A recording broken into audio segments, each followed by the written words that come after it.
బండి సంజయ్ కొడుకు పోక్సో కేసులో మరికొన్ని ట్విస్టులు. హైదరాబాద్కు చెందిన 20 ఏండ్ల ఓ యువ ప్రైవేటు ఎథికల్ హ్యాకర్ ద్వారా బాధితురాలి ఫోన్ హ్యాకింగ్ చేయాలని ప్రయత్నించిన నిందితుడు. మైనర్ బాధితురాలి ఫోన్ హ్యాకింగ్ చేసి ఆమె ఫోన్లో ఉన్న డేటా డిలీట్ చేయాలని కోరిన బండి గ్యాంగ్. ఇగో పెద్ద కేసు కావడం అంటే పెద్ద కేసు, ఇది చాలా హైయర్ కేసు కదా, కేంద్ర మంత్రి కొడుకు కేసు. పెద్ద కేసు కావడం, దొరికితే నేను కూడా పోక్సో కేసులో ఇరుక్కుంటానని నో చెప్పిన యువ ఎథికల్ హ్యాకర్. ఒక ఎథికల్ హ్యాకర్ అట, 20 ఏండ్ల అబ్బాయి ఎథికల్ హ్యాకర్ హ్యాకింగ్ చేస్తారట. ఆయన దగ్గరికి బండి సంజయ్ వాళ్ళ మనుషులు పోయి అమ్మాయి ఫోన్లో ఉన్న డేటా మొత్తం కొలాప్స్ అయిపోవాలి, ఇరైజ్ కావాలని చెప్పిరట. ఆ మనుషులలో ఈయన కూడా ఉన్నాడట, బండి సంజయ్ కొడుకు కూడా. ఓ పెద్ద ట్విస్ట్ ఇప్పుడు ఇది సోషల్ మీడియాను షేక్ చేస్తుంది వార్త.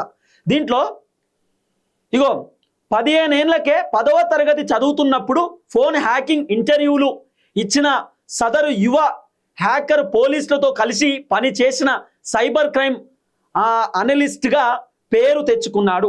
ఆయన సైబర్ క్రైమ్కి సంబంధించిన అనలిస్ట్గా కూడా పేరు తెచ్చుకున్నాడట. ఆయన ఎవరో మీకు ఆల్రెడీ అర్థమైపోయి ఉంటుంది. ఆయన 15 ఏళ్లకే 10వ తరగతి చదివిండట. ఇప్పుడు ఆయన 20 years. ఆయన ఎథికల్ హ్యాకర్ అట. ఆయన దగ్గరికి బండి సంజయ్ వాళ్ళు పోయిరట. పోయి ఇక బండి సంజయ్ వాళ్ళు ఈ రకరకాల వ్యవహారం జరిగినటువంటి అంశం. అయితే ఈ విధంగా కొంత జరిగిందట కథ. ఈ విధమైనటువంటి వ్యవహారం జరిగిందట. గిన్ని ట్విస్టులు ఉన్నాయి. ఇప్పుడు వార్త వచ్చింది, అదే చూస్తున్నా నేను. మరి ఈయన బండి సంజయ్ వాళ్ళ కొడుకు లెక్కనే ఉన్నాడు ఏంది అనేది చూస్తున్నా. ఆయన బండి సంజయ్ కొడుకే కదా బాబు, ఉదయ్ భగీరథ్ కదా. భగీరథ్ దుండిగల్ పోలీస్ స్టేషన్ దగ్గర ఏదో వచ్చింది మరి వార్త. 2023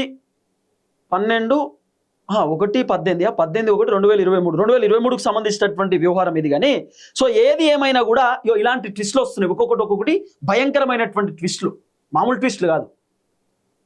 ఆ ఫోటోలో ఉన్న అమ్మాయి మైనర్ అమ్మాయి వేరే. ఆ తర్వాత ఈయన ఎథికల్ హ్యాకర్కి ఫోన్ చేసి ఎథికల్ హ్యాకర్ దగ్గర పోయి మైనర్ అమ్మాయి ఫోన్లో ఉన్న డేటా మొత్తం ఎగిరిపోవాలి. ఎందుకంటే అమ్మాయి దగ్గర చాలా కీలకమైన ఎవిడెన్స్ ఉన్నాయి. బండి సంజయ్ కొడుకు అమ్మాయికి మెసేజ్లు పెట్టినాయి. బండి సంజయ్ కొడుకు ఐ లవ్ యూరా, నువ్వు లేకపోతే నేను ఉండలేనురా, కన్నా నాన్న బుజ్జి అని చెప్పి ఈయన మెసేజ్లు పెట్టినాయని అమ్మాయి స్క్రీన్ షాట్ తీసుకొని పెట్టుకున్నది. అమ్మాయి దగ్గర ఎవిడెన్స్ ఉన్నాయి, చాలా ఎవిడెన్స్ ఉన్నాయి అమ్మాయి దగ్గర. వాట్సాప్ చాటింగ్స్ అదొకటి అమ్మాయి దగ్గర ఉన్నాయి. అమ్మాయి దగ్గర చాలా ఉన్నాయట. అవన్నీ డిలీట్ అయిపోవాలి. అవన్నీ కొలాప్స్ చేయడానికి బండి సంజయ్ కొడుకు రకరకాల ప్రయత్నాలు చేసిండు. ఆఖరికి ఎథికల్ హ్యాకర్ నా వల్ల కాదు అని చెప్పి చేతులు ఎత్తేసిండు. వద్దొద్దు, నేను చేయలే నా పని, నేను కూడా దొరక్కపోతా, నాకు లేనిపోని బాధ ఎందుకు అని చెప్పి ఆయన కూడా సైలెన్స్ అయిపోయిందట.